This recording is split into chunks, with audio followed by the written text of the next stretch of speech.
There's a couple of examples that I want to bring to your attention today. We know, women are great and all, and they're always pushing for more. Where's this going? When are we going to live together? Are we just going to live apart forever? Are we ever going to get married? Blah, blah, blah. And the vast majority of men make this decision uninformed. It's a very important decision. It's a very critical decision, yeah? Sorry, just wanted to make sure I got my volume up loud enough. Can you guys hear me okay? Most people don't understand the consequence of getting involved with a woman to the degree of living with them brings into their life. It is misunderstood until they're sitting into a divorce lawyer's office because the knot is being untied and she wants some of your shit or your kids or a combination of all those things. And then that's when guys understand what they got into. Nobody tells you up front. It's just, do it. They tell men and women totally different things. They tell women, you do what's right for you, girl. And they tell men, just do what's right. And when women do what's right for them, girl, it's always involving connecting and being with a strong, virtuous male that has provisioning capability, protection capability, resources, and all that stuff. It's not usually done the other way. Now, it can affect women the other way too. Like women can get the short end of the stick if they end up inviting a broke guy into their life and they're the breadwinner and they have the house and he moves into her house. So family law isn't unique in that it hates fathers. It's just that because of women's solipsistic nature and their hypergamous nature, where they're always dating across and up on the socioeconomic scale, they find a guy with a good lifestyle, a nice car, a nice house, vacation property, boat, the ability to travel, all that kind of stuff. They latch their meat hooks into them.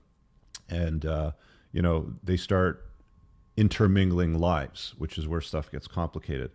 So believe it or not, you can love a woman and not live with her. So I'm going to say that again. You can love a woman and not live with her. And by the end of this podcast, this monologue, you're going to understand exactly what I'm talking about. I'll basically sum up the situation because it's Sutton versus Bell, and it's a New Zealand court case. And you might be thinking, well, that's New Zealand. That's forever away. I don't even know where that is. I'll never go there in my lifetime. Why does that matter to me?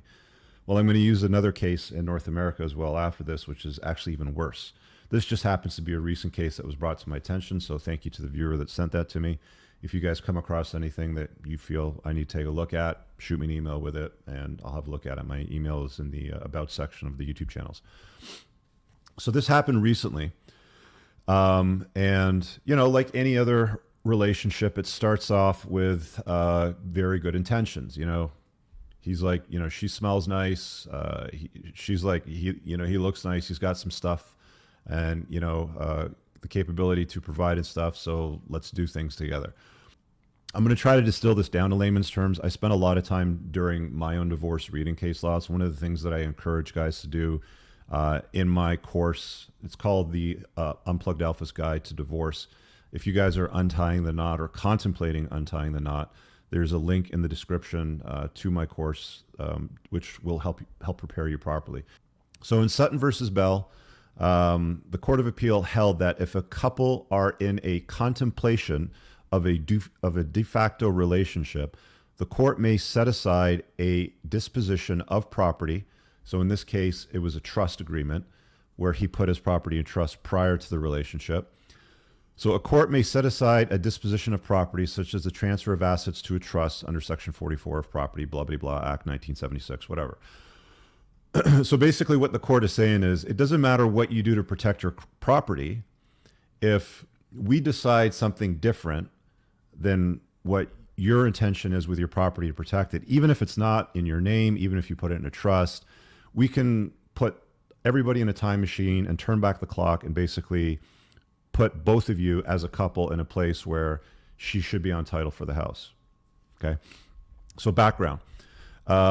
Mr. Sutton and Ms. Bell met July 2003. They began a sexual relationship shortly afterwards. At that time, Mr. Sutton lived with two flatmates in a property that he owned on Point Chevalier, Auckland, name of the street, I guess. So dudes, it doesn't say his age, but he was bought a house and he has 2 roommates in the house helping him out with the mortgage.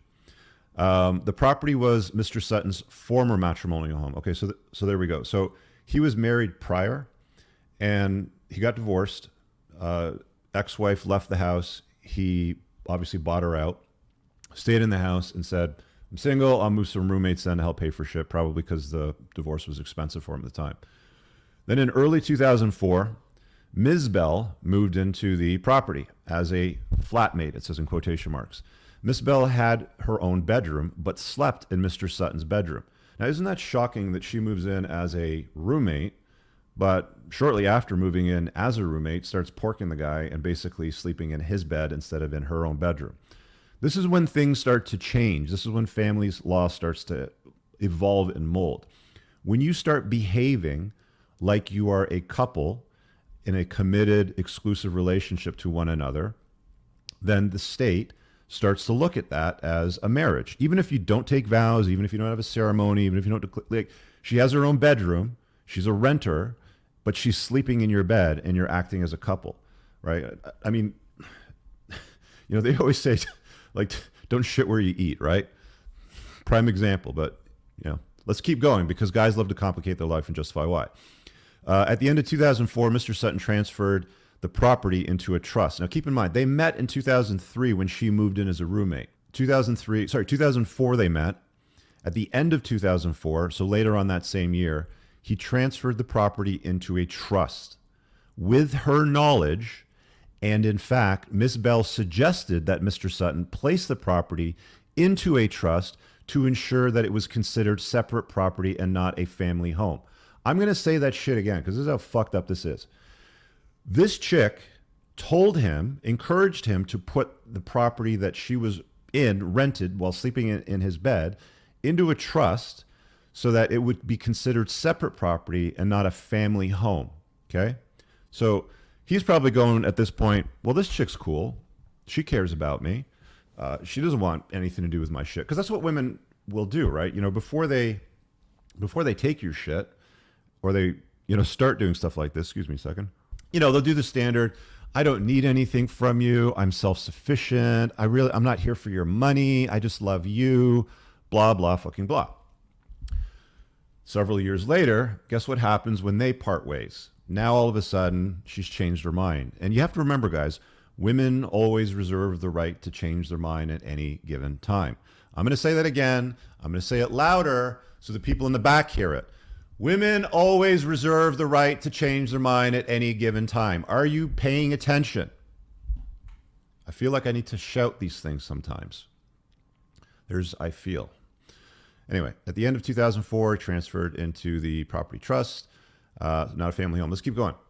So the couple then entered into a de facto relationship a month or two after the transfer of the property. So they're not officially a couple at the time that the trust was created. He did this before they became exclusive, before they formed a commitment, before she sat down and said, Mr. Sutton, I dig your vibe. Where do we stand? Where is this going? Blah, blah, blah. And he's like, I dig your vibe. Let's do this. Let's become a couple. Let's be official.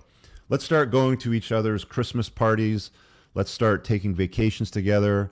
You don't need to probably live in the spare bedroom anymore and rent it. You're now my girlfriend or whatever. So they entered into the relationship a month or two after the transfer of the property in the trust. For the purposes of the act, a de facto relationship is between two people who are both over the age of 18 and living together as a couple. So that's the definition under law in that country. Two people living together, both over the age of 18 and as a couple. That is now the definition in this country of a de facto relationship. Now, they don't talk about 2 years, common law or anything like that. They just call it a de facto relationship. So it seems like in New Zealand, if you live with somebody and you're over 18 and you're a couple, you're basically married in the eyes of the state. Let's keep going. The couple continued to live at the property until they separated in 2012. So almost 10 years later, right? Shocking. Another marriage, essentially, that didn't work out, right? As 50% of them do. And as you guys know, if you've read my book, which if you haven't, please, guys, the podcast is based on the book. The podcast builds on the book, one episode at a time. As you would have learned in my book, there's a study which I talked about where they followed couples who had been together for an average of about 8.5 years, and they were asking them to report their state of affection for one another.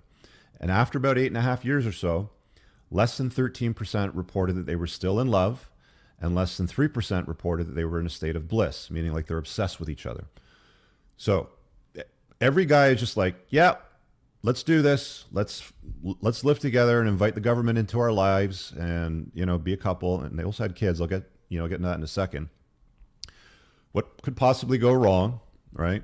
Well, even if you stay together and you don't get divorced, the chances of you actually being in a loving, blissful relationship is exceptionally small. Half the marriages end.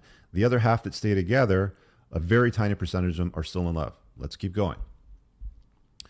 Ms. Bell subsequently claimed a half interest in the property on the basis that Mr. Sutton had transferred the property to the trust in order to defeat her entitlements under the act. Keep in mind, before they became a couple, it was documented that she encouraged Mr. Sutton to put his property in a trust for his own benefit and protection.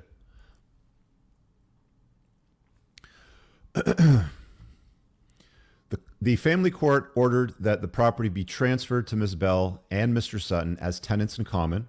All that really means is you have equal interest in the property.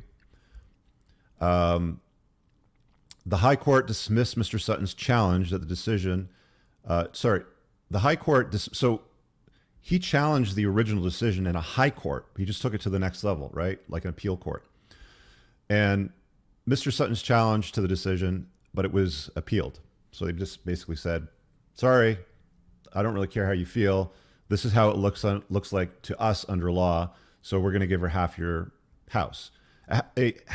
Keep in mind, this guy is prior married, so he probably had to pay out his first wife for whatever the value of the house was assessed at that time.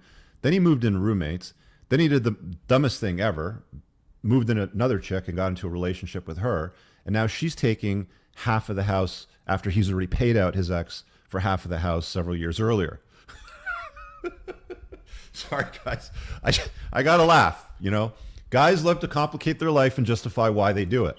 I mean, hopefully this Mr. Sutton character learned his lesson by now and won't ever make a stupid mistake like this again. I really hope you guys enjoyed that clip. If you want to watch the full-length podcast, you can find that over here, that clip's from. If you're newer to the channel, make sure you hit subscribe over here and pin down below in the top comment. You'll find a bunch of useful links to my website, my supplement line, books, and a bunch of other stuff. Have an amazing day. Peace out.